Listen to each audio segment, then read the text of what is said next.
Ketika Samiri mengembara ke seluruh dunia, dia sampai ke segitiga Bermuda, sebuah area lepas pantai Samudra Atlantika yang menghubungkan 3 titik.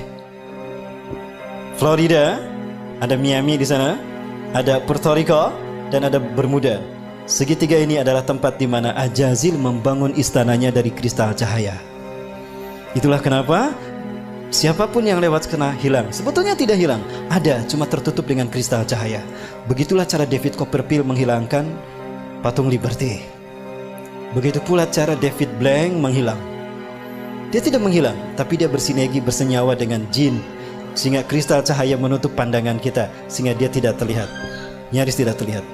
Dan itu pula yang terjadi ketika Nabi Muhammad SAW menghilang di Madinah 8 jam, tiba-tiba muncul lagi di tengah-tengah sahabat, karena bersentuhan memasuki alam jin. Ketika kita masuk ke dimensi jin berada, maka kita tidak akan terlihat saat itu. Dan di sana berdiri singgasana iblis yang terbuat dari kristal cahaya.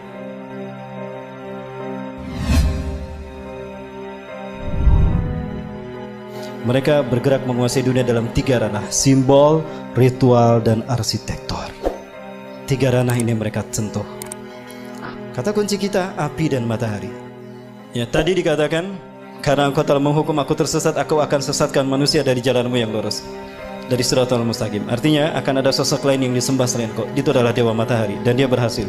Di zaman Nabi Ibrahim, dia menjadikan Raja Namrud sebagai dewa matahari. Betul?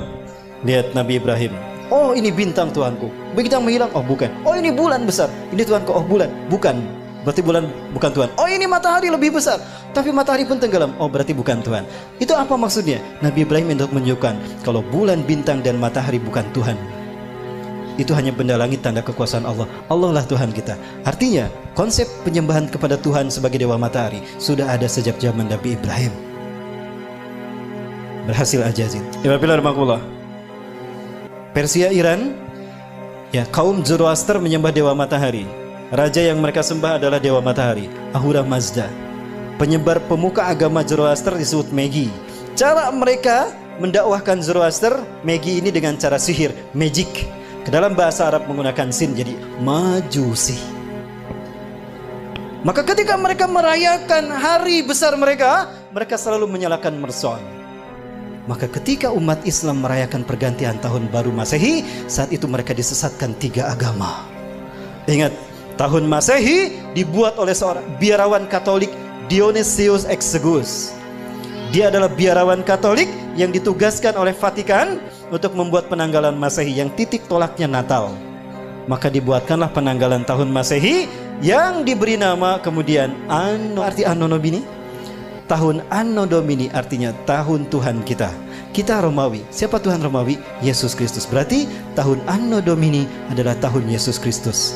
Lalu dirayakan pergantian tahunnya oleh umat Islam. Apakah umat Islam tidak murtad? Satu, ketika umat Islam euforia merayakan pergantian tahun Masehi, saat itu mereka itiba kepada kaum Nasrani. Lalu mereka merayakan dengan meniup trompet. Lihat Yahudi, mereka merayakan hari besar mereka dengan meniup trompet. Betul? Saat itu pun Yahudi diikuti oleh kaum muslimin. Dan kemudian mereka merayakan Merson. Maka di saat itulah mereka lengkap sekali, disesatkan 3 agama. Nasrani, Yahudi tiup trompet, Nasrani menyambut tahun baru, Majusi merayakan menyalakan Merson. Ada yang ikutan syahadat lagi. Nah, baik, saya perjelas. Yunani, negara penyembah dewa matahari, dan dewa matahari mereka namakan Helios. Bahkan mereka membuat Heliopolis, kota dewa matahari. Yunani, ketika mereka merayakan hari besar mereka menyembah dewa Helios, mereka melakukannya dengan pawai obor keliling negeri. Pawai obor keliling negeri. Dan puncaknya di Bukit Olympus, di sebuah lampangan besar, mereka menyalakan obor raksasa.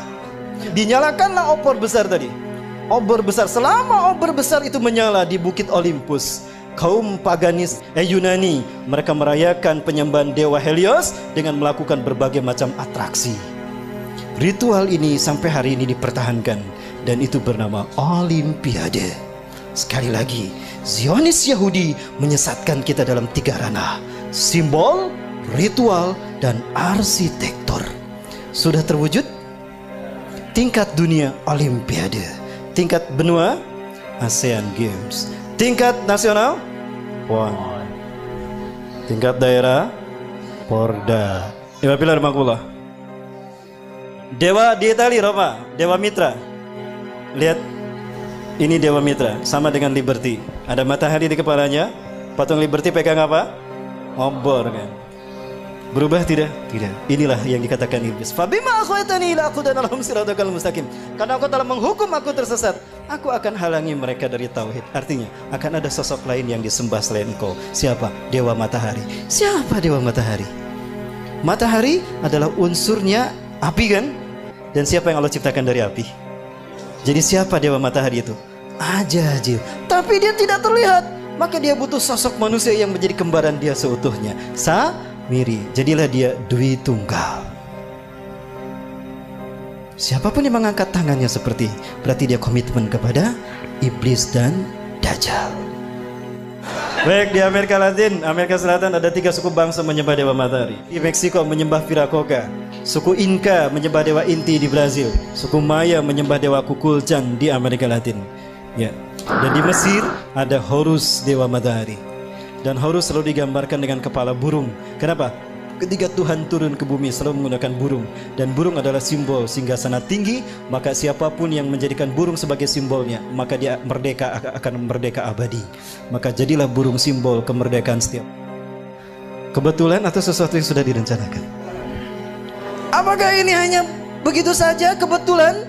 Bukankah iblis sudah berkata, aku akan sesatkan mereka dari jalanmu yang lurus, dari tauhid. Segitiga satu mata. Ingat? Segitiga digunakan iblis karena dia melihat ke bawah. Dia berada di langit ingin berkuasa di dunia. Ajazil menghadap ke bawah. Samiri pun sama, dia ingin berkuasa sebagaimana Tuhan di langit. Maka segitiganya menghadap ke atas. Keduanya bertemu di segitiga Bermuda. Pertemuan mereka simbolnya seperti apa? Ini simbol mereka. Betul? Dari sinilah filosofi pertemuan iblis dan Dajjal, yang kalau disimbolkan dengan tangan seperti ini. Dan ini angka 11. Dan kembar.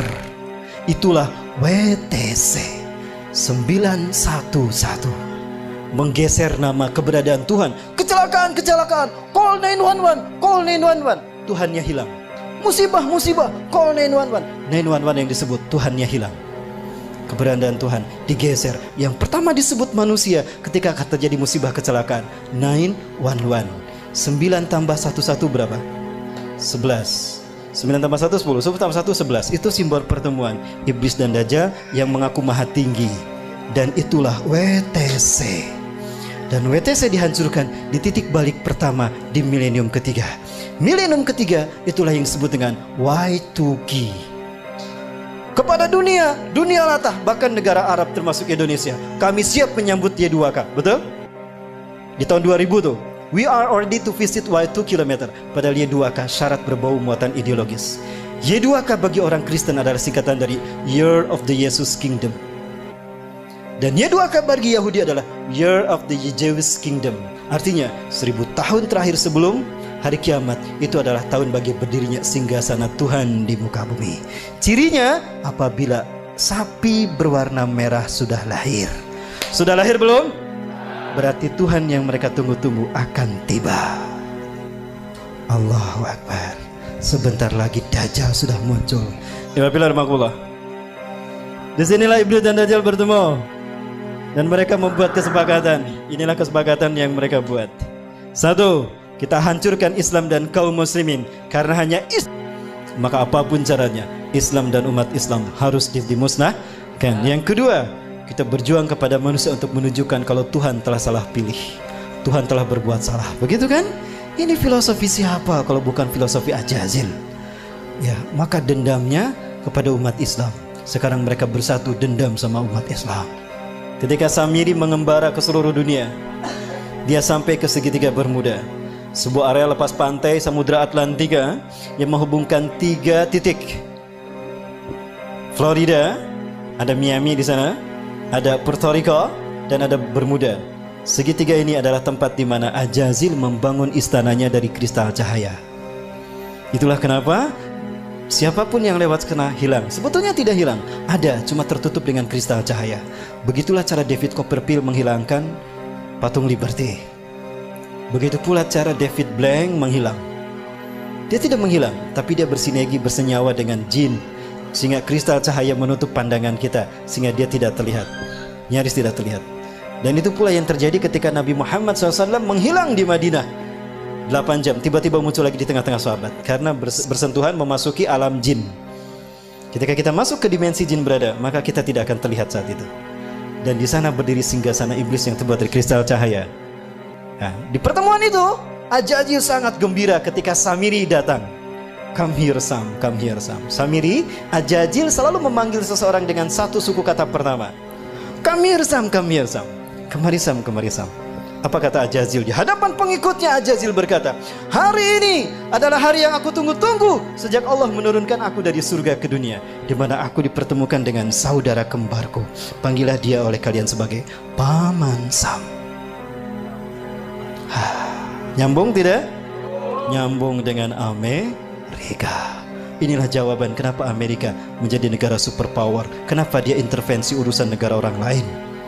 Dan kenapa dunia seolah takut tidak mau menghukum Amerika dan Israel? Karena Amerika adalah negara bentukan Dajjal. Saya yakin demi Allah.